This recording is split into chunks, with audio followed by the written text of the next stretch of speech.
আমার প্রিয় বন্ধুরা, আজকে আমি রাত্রে বানাবো খইয়ের বড়া।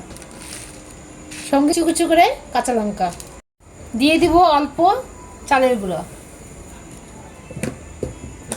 দিয়ে দিব, পরিমাণ মতো লবণ, পরিমাণ মতো হলুদ, কাঁচা লঙ্কা,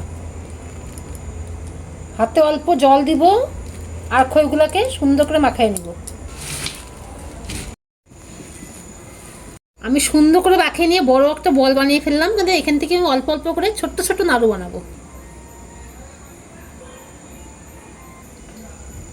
বন্ধুরা, খই মাখিয়ে নাড়ু করে আমি এখন বানাবো বড়া, খইয়ের বড়া। তেল গরম হয়ে এসে আমি এক এক করে নাড়ুগুলো দিয়ে দিব।